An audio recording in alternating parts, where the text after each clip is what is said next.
tu as été trop naïve ou trop naïf par rapport à une personne. Et on est bien sur la relation d'amour. Regarde. On voit que tu as été trop naïf, que tu as perdu tes repères et que tu as vraiment cette sensation, cette impression que tu as été abusé, que tu as été trompé et que on sent beaucoup de déception par rapport à toi aujourd'hui. Regarde, et on te parle qu'en fait, en plus, tu as appris, tu as entendu. Tu vois, on a communiqué, il y a eu des discussions et beaucoup de bavardages par rapport à cette personne que tu aimes, en tout cas, avec qui tu avais...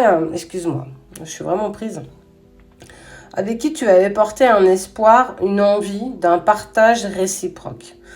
Et on te parle bien d'amour, d'affection et de joie. Donc en fait, il y a quelque chose qui est venu enrayer ce que tu vivais par rapport à cette personne. Mais on te parle quand même de fidélité, de sécurité, mais aussi d'attachement. Tu avais peut-être mis trop d'attachement par rapport à cette relation et tu t'aperçois qu'aujourd'hui, tu es peut-être plus dans de la dépendance affective que dans des réels sentiments d'amour. En tout cas, on ressent beaucoup de déception par rapport à ce que tu as appris. Des choses, les langues se sont déliées, les choses se sont dites et on voit que ça t'a mis vraiment dans l'inconfort. Allez. On te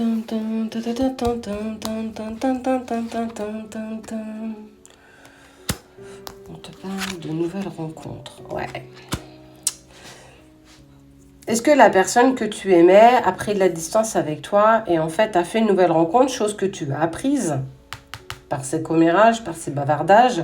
Et clairement, ça a créé beaucoup de colère. Et en fait, pour moi, une dispute assez violente par rapport à la personne que tu aimais. Tu vois, on voit que ça a touché la sécurité, mais aussi la sensation d'avoir été vraiment déçu.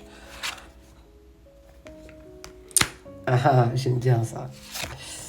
C'est rigolo, hein, parce que au-delà de ce qui se passe, parfois, le cœur a ses raisons que la raison ignore.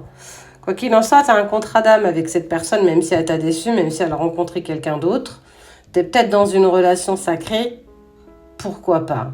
Après, est-ce qu'on y met une étiquette? Est-ce que c'est important? Je pense pas. En tout cas, c'est une personne qui t'apporte et qui t'a toujours apporté de la stabilité et t'as toujours cru en la viabilité de votre relation. Alors, ce message, il vient pas de nulle part, il n'est pas venu à toi par hasard. On voit parce que du coup, il y a une vraie association, il y a un vrai contrat d'âme avec cette personne-là, avec qui tu as de l'amour.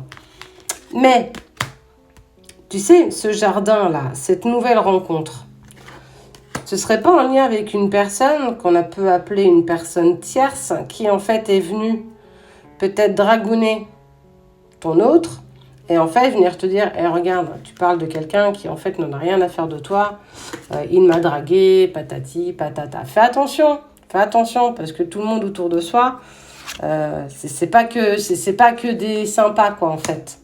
Et on te parle de secrets, hein. Il y a des choses que tu vas apprendre par rapport à la personne de ton cœur, vrai ou pas, à toi d'en faire en fait la vérité, à toi de savoir si ce qu'on te dit est vrai ou si ce qu'on te dit n'est pas en accord avec toi. En tout cas, on te parle d'un nouveau départ. Rien ne me dit que c'est avec ou sans lui, mais en tout cas, on sent que tu es vraiment mis à l'épreuve. Attention, ça peut aussi mettre en œuvre ton ego. Eh oui, ton ego, parfois, il prend un peu trop de place. Quoi qu'il en soit, tu vas avoir des nouvelles de la personne de ton cœur parce qu'il va apprendre là ce qui s'est passé. Il va apprendre que tu as été déçu. Il y a même peut-être déjà eu une dispute en lien avec cette tierce qui t'a avoué pas mal de choses.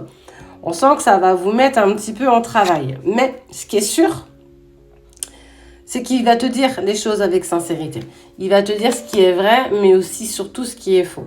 Et à un moment donné, vous allez devoir prendre une décision. Même si aujourd'hui vous êtes tous les deux dans l'incertitude, il y a une décision qui va se poser à vous. Il va falloir vous positionner pour savoir si il faut que vous continuiez à croire l'un en l'autre ou à un moment donné, à tracer chacun sa route.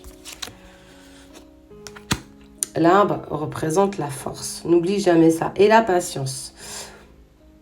À un moment donné, tu sais, on ne peut pas écouter qu'un seul son de cloche. Comme on dit, n'a qu'un son, n'a qu'une cloche, on n'entend qu'une version de l'histoire, on n'a jamais la deuxième. Toi, tu as quand même l'opportunité d'avoir les deux sons de cloche. et surtout de savoir avec tes ressentis, avec ce que tu vibres à l'intérieur, de savoir le vrai du faux. Il faut faire attention parce qu'il n'y a pas forcément toujours des bonnes personnes autour de nous. Et clairement, toi, c'est ce qu'on est en train de te dire. On parle d'abus de confiance et de manipulation. Maintenant, c'est à toi de voir quelle est la personne qui te manipule, quelle est la personne qui a abusé de ta confiance, à qui tu t'es confié pour en fait s'en servir contre toi. Tu vois, on a vraiment cette notion-là. Clairement, moi, je suis en train de te dire, fais attention, pas forcément à la personne de ton cœur, mais aux personnes qui vont commenter, qui vont rapporter des ragots, qui vont pas être quelque chose d'assez véridique quand même. On te dit bien, connecte-toi à ton troisième œil, connecte-toi à tes ressentis, à ton intuition. Elle sait. Et de toute façon, la personne de ton cœur, elle va venir vers toi et elle va te dire les choses.